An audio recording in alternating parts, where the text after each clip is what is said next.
네, 반갑습니다. 10월 15일 금요일 마감 시황입니다. 자, 양시장이 모두 상승세로 마무리가 됐습니다. 오랜만에 좋은 분위기 나오는 것 같습니다. 지금 연속적인 상승이 3일째 이어지고 있는 모습인데요. 자, 이쯤 되니까 투자자들도 약간 마음이 좀 누그러지는 그런 느낌이기도 하죠. 계좌 상황이 일단 좋아지니까 투자자들 입장에서도 이런 거 괜찮다라고 생각하실 수 있을 것 같아요. 다시 또 할만한데 네, 버텨보길 잘했는데 이런 생각들 하고 계실 거라 생각하는데요.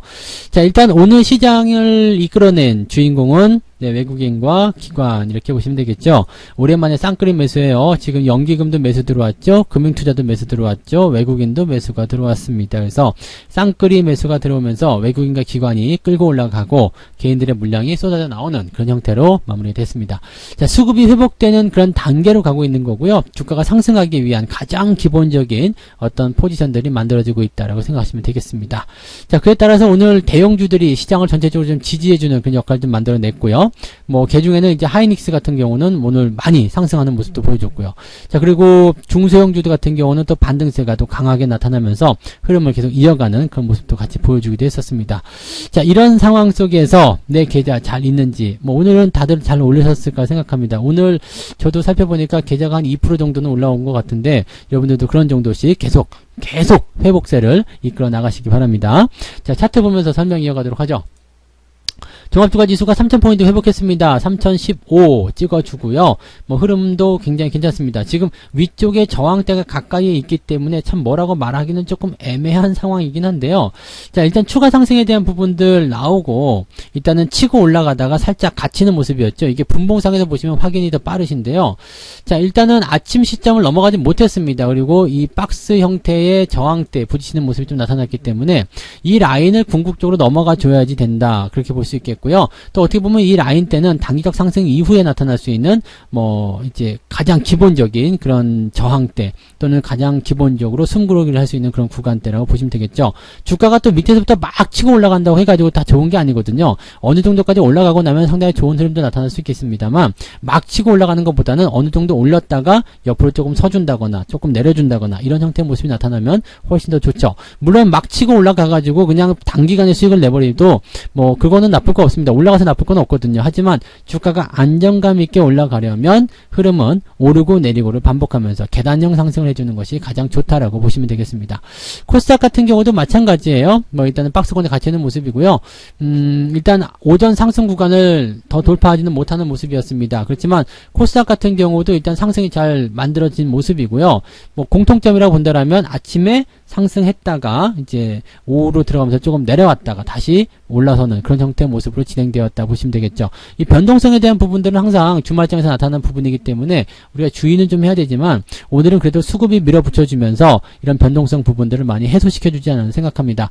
자, 빠르면 다음 주 초중반 정도의 횡보나 아니면 단기 조정이 나타날 수도 있겠는데 만약에 그런 조정을 무시하고 주가가 뛰어가 버린다라면 주가는 단기적으로나마 저 위쪽 61선 라인대가 되겠죠. 코스닥 같은 경우는 1020포인트까지도 가능해 보이고요.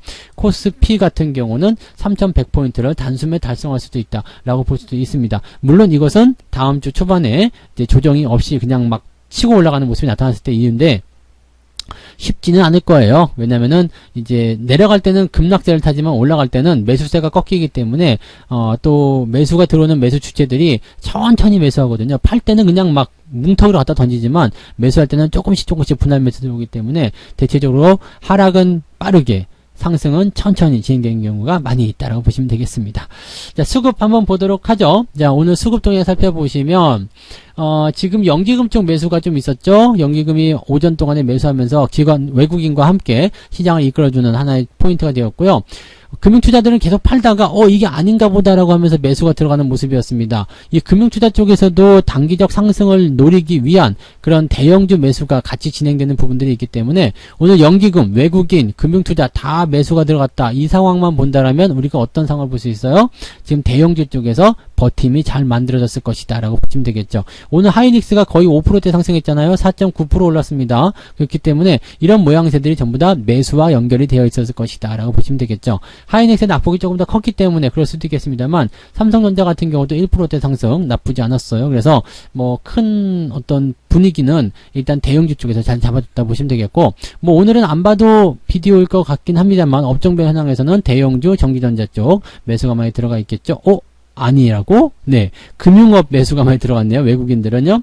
기관 쪽에서 들어갔겠군요. 전기전자가 이제 1,000억 원대 순매수 들어갔네요. 그러면 금융업종하고 같이 포함해 본다라면 금융업, 대형주, 서비스, 화학 이런 쪽으로 들어가 있고, 전자 쪽에서는 지금 보면 매도가 남았네요. 그러면은 삼성전자나 이런 쪽 매도가 또 외국인 쪽에서 나타났다는 이야기 되는 건데, 요거 수급종 한번 살펴봐야 되겠네요. 그죠? 조금 이따가 매매 동향 살펴보도록 하겠고요.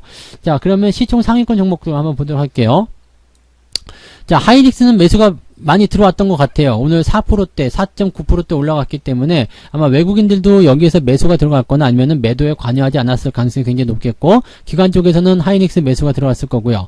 삼성전자도 기관 쪽 매수가 많이 들어갔고, 외국인 쪽에서는 매도가 조금 진행됐다. 기관 쪽에서 1,000억 원 매수가 들어오고, 외국인들은 700억 정도, 800억 정도 팔았기 때문에 외국인들 매도보다 기관 매수가 훨씬 많았다고 보시면 되겠죠. 그래서 그런 내용으로 보시면 되는데, 삼성전자가 못 올라가는 이유는 네, 여기에 있다고 보시면 되겠어요. 개인들 물량이 아직도 잘 나오지 않고 있다. 이렇게 판단해 볼 수도 있겠는데, 뭐 오늘도 역시 개인들은 삼성전자를 팔고 중소형주로 이동했을 가능성은 굉장히 높을 것 같긴 합니다. 뭐 그런 정도의 분위기고요.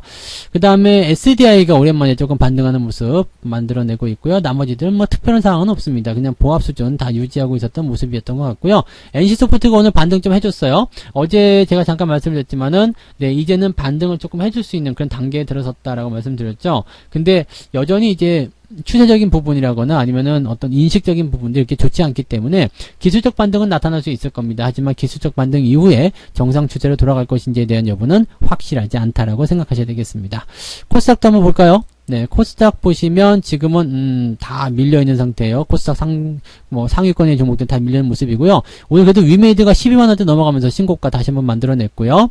그 다음에 알테오젠이 지금 3%대 상승하면서 분위기를 조금 반전시킨 경우, 뭐 이런 정도밖에 없었던 것 같습니다. 그 다음에 나머지는 다 마이너스권이었고요. 위로 들어가니까 솔브레인이 오늘 6%대 반등이 좀 있었고요. 나머지는 또 좋지 않은 모습, 그냥 횡보 아니면 조금 하락하는 모습으로 진행이 됐습니다. 그러니까 지금 코스닥 쪽에서는 뭐 시총 상위권이나 뭐 코스피도 마찬가지지만 대형주보다도 중소형주 쪽의 움직임들이 조금 더 바닥바닥한 모습들이 좀 있는 것 같아요. 실제적으로 보게 되면은 지수나 아니면 종목들이나 그렇게 강한 상승을 보이지 못했지만 실제로 종목들 같은 경우 뭐 4%대, 5%대, 뭐 많게는 8%대 이렇게 올라가는 중소형주도 많이 있었습니다. 그래서 그런 종목군들이 낙폭이 좀 커졌던 그런 상황을 뒤집어 엎기 위한 그런 주가 반등으로 연결될 수도 있겠다 보시면 될 것 같아요. 그런 내용들이 오늘 주대한 어떤 포인트였다고 생각하시면 되겠고, 오늘 뭐 상한가 나가고 이런 종목들도 잘 살펴보시면은 시총이 그렇게 크지 않았다는 것도 우리가 확인할 수 있는 모습인 것 같습니다. 자, 일단 그러면 이제 매매 동향 한번 살펴볼까요? 자, 오늘 기관 쪽 보시면 레버리지 쪽 매수 들어왔습니다. 주가 추가 상승한다라는 쪽에 베팅을 하고 있는 것 같고요. 삼성전자, 하이닉스 순매수 들어가 있죠. 기관 합계 쪽에서 이렇게 나오는 모습이고요. 금융투자 쪽 보시면 레버리지, 그다음에 ETF 쪽 삼성전자 당연히 샀어야 되겠죠. 이런 포지션이 좀 있었고, 연기금도 카카오뱅크, 그다음에 삼성전자, 하이닉스는 연기금을 좀 팔았어요. 네. 근데 기관 총계로 봤을 때는 일단은 매수로 들어가 있다. 금융투자 쪽에서 매수가 조금 많이 들어갔고, 그리고 뭐 투신이라든지 이런 쪽에서 하이닉스가 매수 좀 들어갔고, 삼성전자 매수 좀 들어갔고, 이런 쪽이었던 것 같습니다. 연기금이 삼성전자, 하이닉스를 팔았군요. 얘들이 이걸 뭐 많은 물량은 아닙니다만 이걸 팔아먹었다는 것은 외국인과 같이 짝짝꿍을 했을 가능성이 높겠다라고 보시면 되겠죠. 외국인 볼까요? 외국인 보시면 삼성전자 매도가 들어갔고요. 하이닉스가 매수가 있었군요. 자, 그러면은 전기전자 쪽에서 그렇게 많은 매도가 나오지 않았다는 것이 이제 밝혀지시는 부분이겠네요. 삼성전자에서 960억이죠. 960억. 그 다음에 하이닉스에서 830억 순매수니까 실제로 따지고 보면 100억 정도밖에 안 되죠. 전기전자로 따지면. 근데 삼성전자를 900억 팔아먹었으니까 어떻게 돼요? 삼성전자의 주가는 잘 오르지 못했다라는 거고요. 하이닉스는 매수가 들어가 버리니까 기관 쪽 순매수와 함께 같이 붙어가지고 주가가 상승시켜주는 그런 효과를 가져왔다는 얘기죠. 그러니까 외국인들 매수가 저만큼 들어가 버리니까 이 하이닉스 같은 경우가 오늘 거의 5% 가까이 상승하는 모습이 만들어질 수 있었다. 이렇게 봐주시면 될 것 같네요. 자, 지금 이런 상황이라면 일단 외국인들 같은 경우는 뒤로 밀어놓고요. 기관들이 삼성전자, 하이닉스를 비롯해서 이제 시장의 주도주 역할을 할 수 있는 이런 대형주들을 매수하고 있다는 얘기예요. 주축이 될 수 있는 종목들이죠. 이런 종목들을 사주고 있다라는 것은 뭐예요? 지수를 방어하겠다는 의미가 생기는 거예요. 물론 연기금 입장에서는 다시 매도하는 모습이 나타나서 좀 짜증나는 상황일 수도 있겠습니다만 기관 전체적인 부분을 봤을 때는 매수가 들어오고 있다는 거. 그래서 기관의 총 합계에서는 이 전기전자 시총 1등, 2등을 매수하게 되면서 시장의 지지를 만들어줬다라는 거죠.